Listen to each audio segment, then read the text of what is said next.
Kaufman here. It's October 22nd, 2025. It's Wednesday afternoon. There's seconds to go to the cash close here. S&Ps are off some 37 handles. There's decent size earnings out. Push all of that aside because the bottom line is right now, you got like near record high prices, whether it's the S&Ps, whether it's gold. I mean, I can go on, whether it's some of the AI stocks, near record highs, all-time highs. At the exact same time, though, you've got high volatility, and just the volatility structure right now, not exactly making me feel at ease. I want to explore that in some depth here tonight on this Theotrade evening update. So I'll start with the obvious. So the S&Ps, they're down 34, 35 handles. And, I'm not reading too deeply into that because there's just a lot more going on, beneath the surface of the marketplace. So the S&Ps, strangely enough, they're doing some big contract size, like 1.7 million contracts. I mean, I guess it makes sense. We touched all the way down to 66.90, kind of rallied a bit off that. If you look at the SPX on the week, we're still higher this week. So there's some sell side activity today, but whatever. We're still higher this week, but only marginally higher. And I was saying this on the weekend update, like last week, that's some big boy volatility. We still ended the week higher. This week, again, on Monday, some huge volatility, but it was to the upside. Tuesday, absolutely nothing. And here we are. It's a big range today, but net, where are we ending up? Come on, it's like a 0.5% move. As I said, I don't want to read too much into levels right now inside of the S&Ps because, quite frankly, okay, the markets are screaming volatility. I think that that's the only thing that we should focus on right now is volatility. There's signs of it kind of emerging everywhere. There's, instability over there. Look, the bottom line is when you start looking at S&Ps, and I'm going to bring up the spiders for a second. You start looking at the spiders, okay, and we're less than a stone's throw from an all-time high. The other day we're like, oh, we're 2% off an all-time high. We're not even 2% off an all-time high right now. We're less than 2% off an all-time high, but we're also talking about like volatility, okay? Like it's getting serious out there. And yeah, I'm bringing up the VIX. I'm not a big proponent of the VIX, but whatever, you get it. Like the VIX, it cracked to 21 today. Just the range on the VIX today is alarming, right? And at the exact same time, I'm talking about like the structure of volatility. When I start geeking out and talking about the structure of volatility, I'm talking, okay, expressly about volatility futures, VVIX, and the volatility futures, they're still very, very close to going into like a backwardation. It's very, very edgy marketplace. And, over a lot of years of trading, you've seen a lot of stuff, okay? But as I said a moment ago, like this just doesn't add up. You've seen a lot of stuff over a lot of years. I'm almost 3 decades sitting here in front of screens, and I grew up around markets, but I don't think anybody can really point to a time when the market's basically sitting at an all-time high and the volatility like starts to rage. It's like volatility, okay, to the upside of the marketplace. And then we actually start to believe, okay, that maybe volatility will go up with the markets going up, which doesn't really make a lot of sense. But, okay, the bottom line is, okay, there's risk in their market, and you better read into it. Like I'm trying to read between the lines for people. It doesn't have to necessarily play out like horrendous here, okay? But if things don't quiet down, like, tomorrow, the next day, something is going to break in here, okay? And coming into the closing bell here. Now, let's cruise over also for a moment to the VVIX, okay? So the VVIX is the volatility, if you will, of the VIX options themselves. And the VVIX cracked clear into the 110 region again today, which is another sign, okay, of like pending risk. This VVIX, the vol of VIX, how does it move? Like, why does it matter and how does it move? And it has everything to do with, okay, when traders are rushing in to the VIX options themselves, okay, and they're buying calls expressly in VIX options, that, okay, is what would move the VVIX.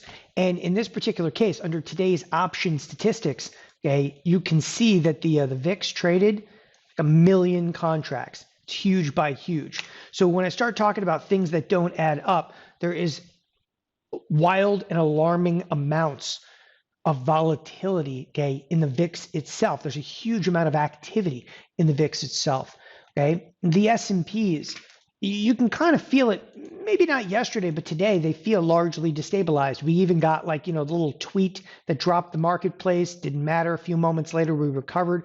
Feels like we recover for anything, and we have recovered from basically anything, okay? But the market right now is still continuing to just kind of eke by day to day, okay, with a higher and higher volatility effectively behind it.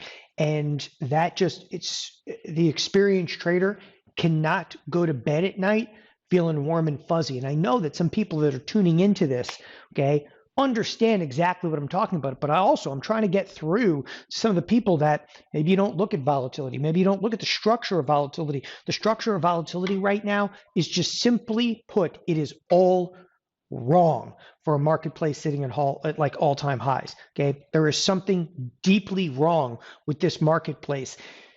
I don't think any trader can actually put their finger on it other than like, there's an AI bubble. Okay, yeah, but you don't know when the AI bubble is going to end.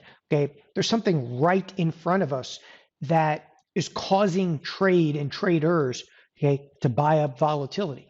And that should leave us a little bit nervous because, prototypically when you buy up volatility, you kind of think like, holy crap, this is, the calm before the storm. And it very well may be. So one of two things has to play out. And I'm not talking about like a week from now, 2 weeks from now. It has to play out like Thursday and Friday this week. Okay. Either everything better let's just calm down. Okay. Meaning that the marketplace just dies out and volatility has to collapse back down. Okay. Or we got to get rocking. And there's just no in between. We're there, people. The situation, okay, has hit the head. You're not going to be in almost a 20 vol with crap that ain't moving in the S&Ps, okay? So let's either get rocking, okay, or get on with it and crush volatility back down. But there's just not much in between on this one. And I fear like coming into a weekend, coming into even this weekend, traders may actually run a little bit for exits simply because the ones that are experienced see the increase in volatility and it makes us nervous.